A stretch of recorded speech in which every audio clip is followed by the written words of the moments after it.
Hola, soy la Coli y te invito a seguir pensando la historia. Bueno, hoy como salteña no puedo escaparme de esta posibilidad de contarte más sobre Güemes. Bueno, la historia oficial, la que se empieza a escribir a fines del siglo XIX, en realidad dejó a Güemes apartado o en un segundo plano, poniendo toda la atención en San Martín y Belgrano.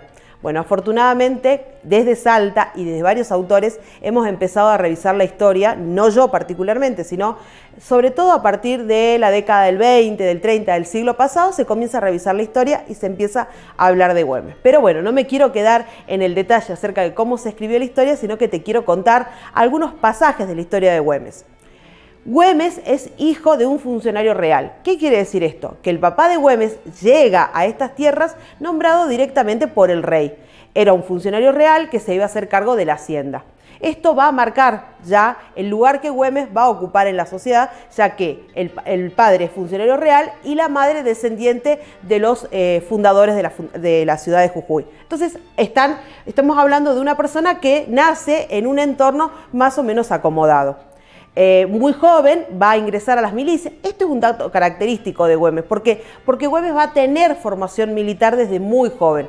Ingresa a un regimiento fijo que había en Salta y luego es trasladado a Buenos Aires. Esto es importante, vuelvo a repetir, porque va a marcar la diferencia con otros hombres de la independencia, el caso de que Güemes tenga desde la juventud una gran formación como militar. Y ya estando en Buenos Aires va a participar en las invasiones inglesas. En un caso histórico único, que es que va a lograr tomar un barco que estaba encallado y lo va a tomar a caballo. Esto es un dato, el barco se llamaba La Justina y es un dato muy característico de Güemes porque es un dato único prácticamente en la historia, ¿no? Esta hazaña de Güemes marca ya de alguna manera su particularidad y la forma de llevar adelante la guerra.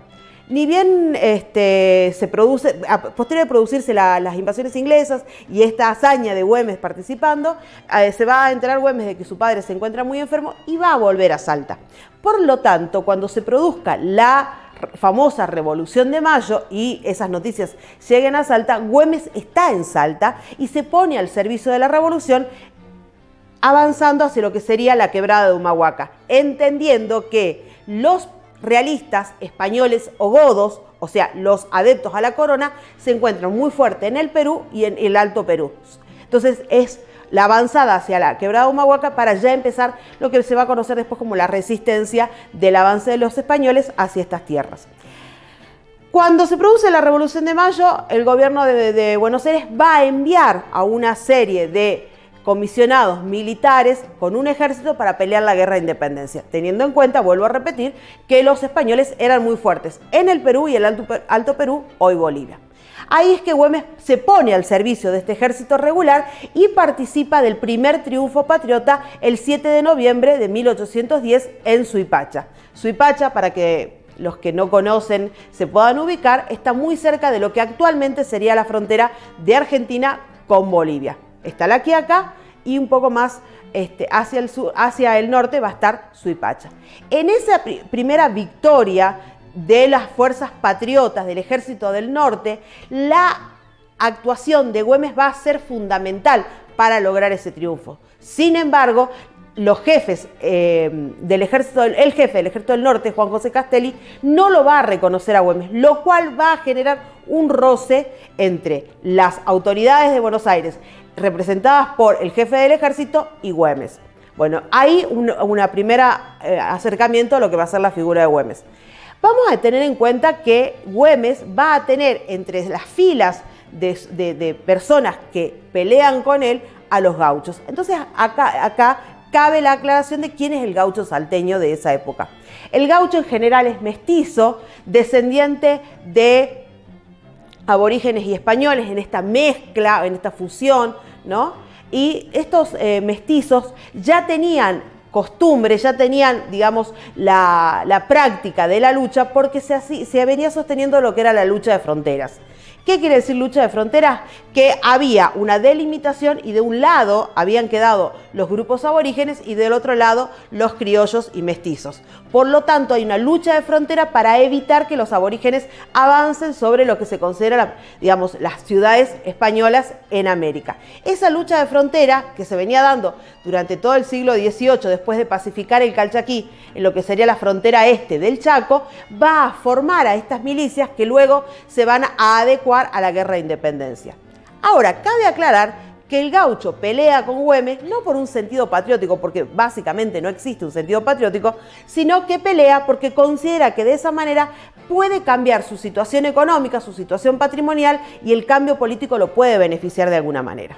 Bueno, en ese contexto se comienza a pelear la guerra de independencia, siempre entendiendo que en este territorio, lo que sería la provincia de Salta, Jujuy y Tucumán, la guerra de independencia se pelea paralelamente con un ejército regular que manda Buenos Aires y el ejército de Güemes. Ese ejército regular que manda Buenos Aires va a estar comandando por diferentes personas. En un momento va a estar comandado por Rondó, con quien Güemes va a tener una pelea muy particular y que va a generar un conflicto interno entre los patriotas que peleaban contra los españoles. Hay un enfrentamiento entre Güemes y Rondó, que se soluciona con el Pacto de los Cerrillos.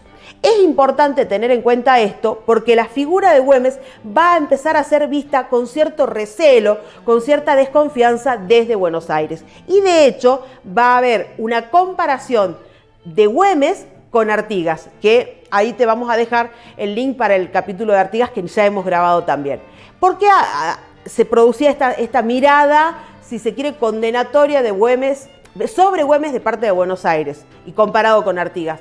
Porque claramente Buenos Aires, cuando había una posición que no lo beneficiaba o que no seguía su lógica de revolución, que era cambiar algunas cosas, pero fundamentalmente sostener el comercio con Gran Bretaña y el imperialismo, todos quienes atentaban contra esa idea eran considerados un enemigo, un reo del Estado, un cacique. Entonces ya hay un enquistamiento entre Güemes y Buenos Aires.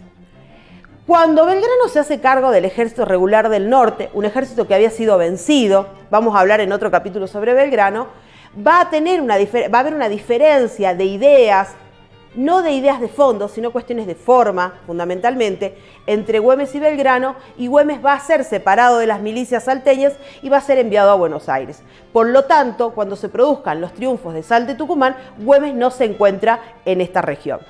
Recién va a ser cuando Belgrano y San Martín se encuentran en la posta de Yatasto y Belgrano le entregue el mando a San Martín, que San Martín va a decir: lo primero y fundamental es traer nuevamente a Güemes, hacerle un reconocimiento. Esto quiere decir que va a ser ascendido, va a ser reconocido por sus hazañas, por su estrategia, y se va a poner al mando nuevamente de toda la avanzada hacia la quebrada de Humahuaca y la resistencia al avance de los españoles. De ahí que viene la famosa expresión que dice que Güemes defendía la frontera norte, ¿no? Seguramente en algún texto, en alguna tarea de la escuela, escuchaste decir que Güemes era el defensor de la frontera norte. Pues quiero aclarar que la frontera norte como tal no existía, y en todo caso, tomando las palabras de un autor salteño, puedo afirmar que Güemes era el defensor, legítimo defensor de la independencia declarada el 9 de julio de 1816. ¿Por qué digo esto? Porque sin la figura de Güemes no se hubiera podido constituir el Congreso del 16 y la Declaración de la Independencia y sostener la guerra de independencia. En ese contexto vamos a mirar a Güemes en particular y lo vamos a pensar también como el gobernador de la provincia. ¿Por qué hablamos de Güemes como gobernador? En 1815 Güemes va a ser elegido gobernador y va a ser elegido con el propósito y el objeto de tener el poder político para sostener la guerra de independencia. Quiero decir con esto que Güemes se hace gobernador por una necesidad política y económica para sostener la guerra de independencia. No hay acá propósitos o la búsqueda de méritos personales, sino fundamentalmente tener el poder político para poder tomar las decisiones económicas que puedan sostener la guerra de independencia. En ese contexto, Güemes es elegido gobernador. Va a haber una resistencia de los jujeños que primero no lo van a reconocer y luego de algunas negociaciones Güemes va a ser reconocido también como gobernador en Jujuy, porque en la ciudad de Jujuy o la región de Jujuy pertenecía, ¿no es cierto?, a la provincia de Salta. Güemes, como gobernador, le va a tocar tomar las decisiones más duras para sostener la guerra de independencia. Por eso digo, es una necesidad que sea nombrado gobernador. Va a cobrar los impuestos que se tengan que cobrar, va a imponer contribuciones forzosas a los sectores más acaudalados, que pueden ser contribuciones en dinero, en especias, en ganado, todo lo que sea necesario para sostener la guerra de independencia. ¿Por qué? Porque muchas veces durante todo el periodo de la guerra de independencia, Buenos Aires envía al Ejército Regular del Norte, pero muy pocas veces va a enviar los recursos necesarios. Por lo tanto, la guerra de independencia se va a sostener en la figura de Güemes y el Ejército Gaucho, en la figura del Ejército del Norte, pero sostenida económicamente, solventada económicamente por los recursos de Salta, Jujuy y Tucumán. Entonces, por eso es importante Güemes nombrado gobernador, porque va a tener que tomar las medidas necesarias para sostener la guerra de independencia. Contribuciones forzosas, impuestos extraordinarios y en 1817 la creación del fuero gaucho. El fuero gaucho es una política legislativa de protección a los gauchos de carácter de reforma agraria, podríamos decir así. El gaucho que no era propietario y arrendaba tierras a los grandes terratenientes salteños va a tener el privilegio, la protección, el fuero quiere decir que es una protección, de no pagar esos arriendos mientras se encontrase en el frente de batalla luchando la guerra de independencia. Obviamente, contribuciones forzosas, impuestos extraordinarios y el fuero gaucho van a ir generando en la oligarquía salteña, la llamada Patria Nueva, una mirada ya poco prejuiciosa hacia Güemes. Podríamos decir, van a empezar a tener la idea Güemes, porque dicen, Güemes está sosteniendo la guerra de independencia con nuestro dinero, con nuestros recursos, con nuestra fortuna, y esto se tiene que terminar. Si a eso le sumamos que los circuitos comerciales tradicionales de Salta, Jujuy y Tucumán, que eran con el Alto Perú, hoy Bolivia, se habían visto interrumpidos por la guerra de independencia, ustedes podrán pensar que claramente hay un gran sector de la sociedad salteña, de estas familias más acaudaladas, que empiezan a mirar a Güemes con mucha desconfianza, con cierto encono. Dice, Güemes nos está pidiendo plata, no nos deja comerciar con el Alto Perú, todo el tiempo estamos contribuyendo a la guerra de independencia. Entonces comienza a gestarse lo que va a ser justamente estos enemigos de Güemes, esta Patria Nueva, a gestarse esta oposición a Güemes, que va a intentar derrocarlo en algún momento, no lo va a conseguir, pero que básicamente esa revolución de comercio, así se llama esta intentona de derrocarlo a Güemes, va a poner de manifiesto que hay todo un sector social en Salta que ve en Güemes como el mal mayor, ¿no? Esta guerra de independencia sostenida desde aquí con los recursos. Entonces, nosotros tenemos que comprender que Güemes también pelea una guerra interna. Tuvo estas discrepancias con los jefes del Ejército Regular del Norte, pero además tiene discrepancias muy grandes con los sectores más acaudalados de Salta, que cansados de sostener la guerra de independencia, empiezan a pensar la posibilidad de sacarlo a Güemes del medio. Entonces, ahí nosotros empezamos a ver lo complejo, el complejo entramado que se produce de estas fuerzas sociales y económicas que se producen alrededor de la figura de Güemes y a través de lo que es la guerra de independencia. Acá, antes de seguir hablando de quienes complotan contra Güemes, me parece muy importante sostener esto y explicar. Güemes puede estar a la altura, debe estar a la altura, podemos ponerlo a la altura de San Martín y de Belgrano, de Bolívar, de Moreno y de Artigas. En algún otro video hablamos de este Dream Team, de este equipo de los sueños de la independencia americana. Hablé yo en realidad y es una postura que les traigo y les comparto. Güemes está a la altura de Belgrano, de San Martín, de Artigas, de Bolívar, de Mariano Moreno, porque está pensando la patria, está pensando la independencia y para sostener esa independencia toma las medidas que tiene que tomar. Y ahí retomamos esta idea de estos enemigos de Güemes, que son los propios salteños, las familias oligárquicas, y quienes son los que van a complotar para su muerte. Primero se produce la Revolución del Comercio, esta intentona de golpe de Estado, podríamos decir, que no llega a mayores y que no logran derrocar a Güemes, pero que ya pone de manifiesto estas diferencias que existían entre esta Patria Nueva y Güemes. Cuando se produce en el año 20 la disolución del Estado Central y demás, Güemes sigue gobernando en Salta, logra de alguna manera surfear esta tormenta, surfear estas grandes olas y avanzar. Pero en 1821 los enemigos de Güemes básicamente van a pergeniar un plan para sacárselo de encima. Si pudiéramos sintetizar el concepto sería: muerto el perro, muerta la rabia. Terminamos con Güemes y terminamos con las contribuciones forzosas, con los impuestos extraordinarios, con la contribución de ganado, con el fuero gaucho, y por lo tanto vamos a poder retomar nuestro comercio con el Alto Perú, vamos a poder tener salvaguardadas nuestras fortunas, dirían los hombres de la Patria Nueva, y se termina el problema. Así es que se va a preparar un plan siniestro para asesinar a Güemes. Entonces vamos a decir con todas las letras, y citando a algún autor salteño, que la oligarquía salteña mató a Güemes. El de Güemes también es un asesinato político, como hemos hablado en otros videos del asesinato político de Mariano Moreno.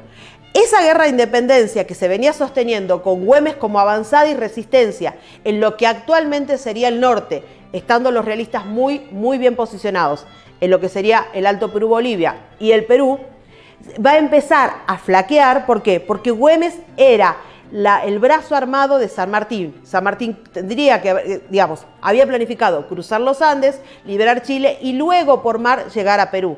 Y ambos, Güemes y San Martín, establecer el sistema de tenazas para terminar con las fuerzas realistas. Lamentablemente, en el año 21, la oligarquía salteña va a desarrollar, va a llevar adelante un plan que es sacárselo de encima a Güemes y lo va a mandar a asesinar. Va a permitir la avanzada de fuerzas realistas, de fuerzas españolas en la ciudad, que van a avanzar y se van a ubicar en diferentes puntos de la ciudad, y luego de una trampa van a encontrar a Güemes con la posibilidad de herirlo el 7 de junio de 1821 y que termine falleciendo el 17 de junio de ese mismo año.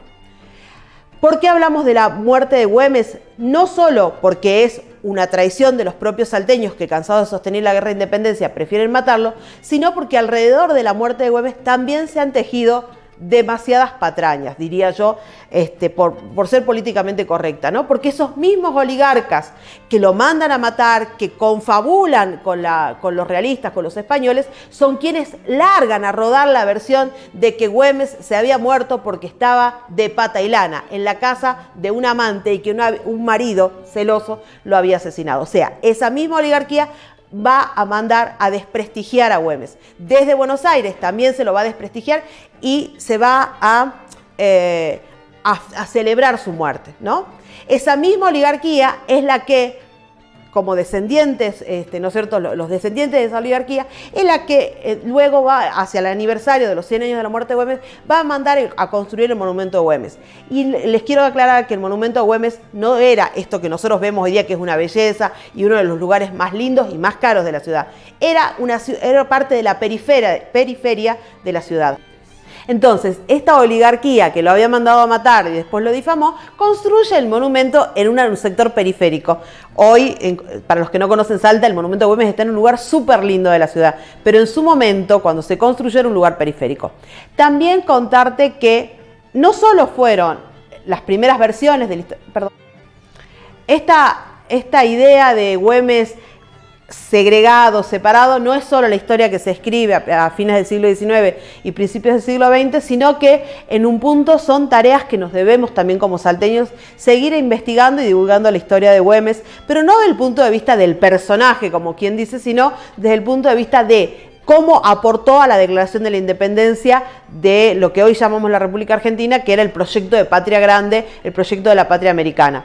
También recordar, me parece importante, así como los abordajes de la historiografía y de las miradas sobre Güemes, me parece súper interesante traerles como recuerdo la opinión del general Paz, del Manco Paz, que en sus memorias habla sobre Güemes, no necesariamente desde una posición de enaltecerlo ni nada, pero sí reconoce las cualidades de líder que tuvo Güemes.